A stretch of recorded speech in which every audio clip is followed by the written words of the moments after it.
Hey, what's up guys? Welcome back to the channel. It's been a while, but I'm glad to be back on YouTube. All right, so a little bit of a background. I started out my journey actually in the military. So I did 6 years active duty Air Force, and I transitioned to civilian flying. I left the military 2 years ago. Ever since, I've been studying and working on my ratings. So while I was when I was stationed in the Midwest, so Oklahoma, I got my PPL back before COVID hit. All right, let me just merge real quick because it's still pretty busy despite it being already 6 o'clock. I think this is the hardest piece, is literally just getting started.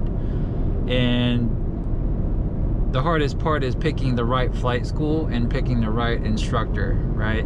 There's two major pathways to meet your goal. It's kind of like the college system. You could go to a CSU system, you could go to like a local city college, or you could go to a university. Part 61, it's pretty much as best as I could describe it, is it's very flexible.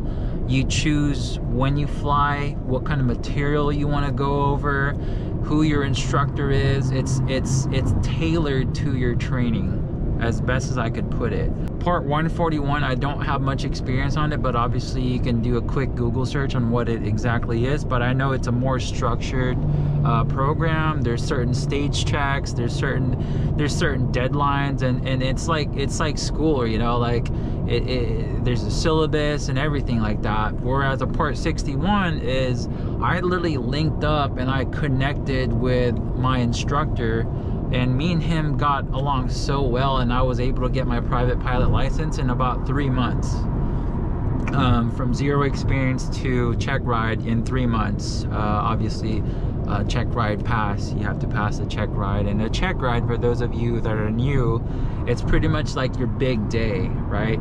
You have to pass your FAA written exam, an oral exam, right? It's like an oral interview pretty much, where the examiner questions you on it's called the ACS, Airman Certification Standards. It's pretty much a list of all the things that you should know to be a qualified pilot, right? So they ask you all that. So once you pass that piece, you either can choose to discontinue if you're tired or if you're feeling overwhelmed, and it'll save it. It's like saving a video game. You save it and you don't have to start over, but you just make sure you reschedule them. Once you get through the oral exam, you go through the practical skill test, and so the maneuvers you have to pass according to the standards, and each license has its own set of maneuvers and tolerances you have to meet in order to pass the check ride. So once that's all over, you know, you pass your written exam, you pass your oral exam, and you pass your practical skills test, you're now a licensed aviator. You'll get a temporary license. That's good for, I believe it's 90 days, and then you'll get in the mail your actual license. You're deciding whether you to go Part 61 or Part 141. All right, let's just say you go my route, which is Part 61. There's a lot of Part 61 schools around here in California, at least, and it's like shopping for a car. You know, you're shopping for a flight school, you're getting the best rates. You know, distance matters.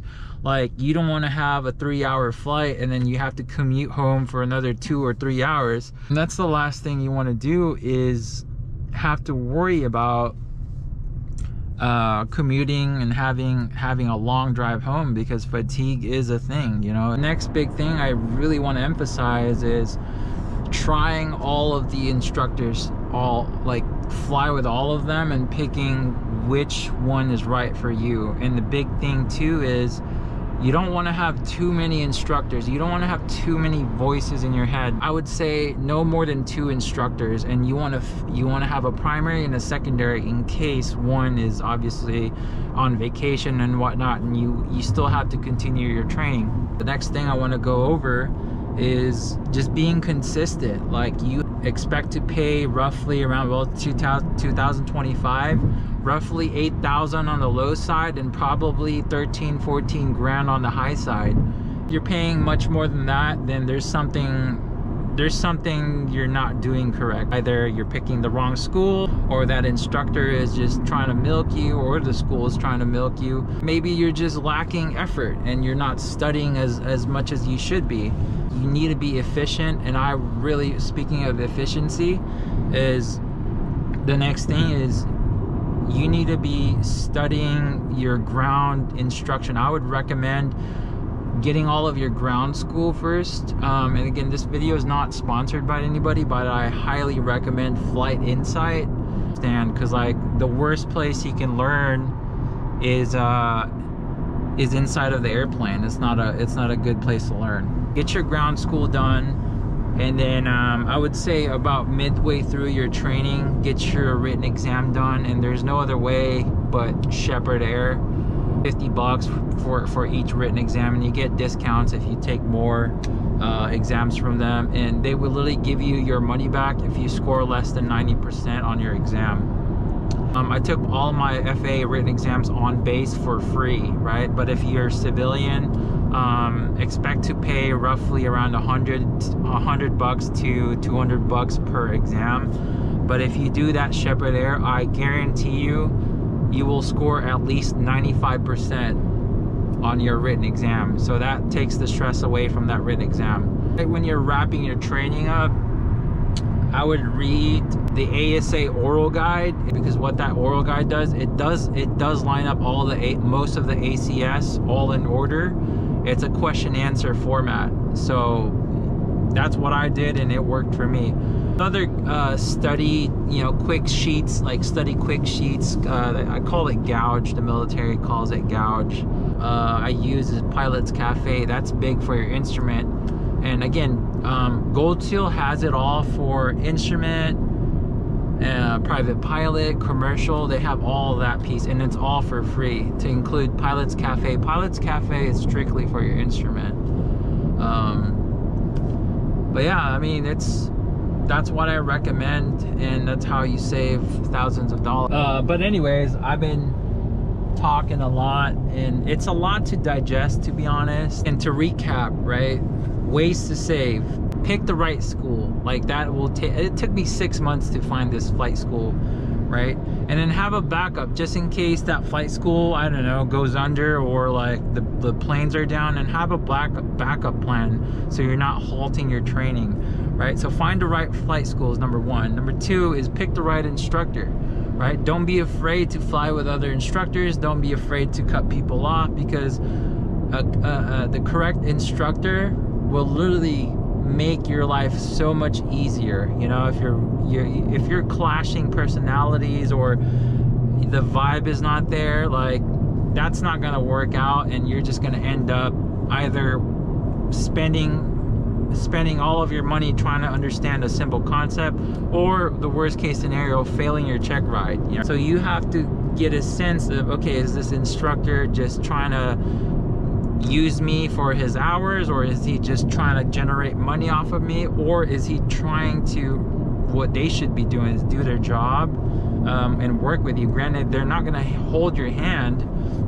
They're there to guide you, mentor you, and ensure you are overall a safe pilot, and obviously pass your check ride, which is your big day to get your license.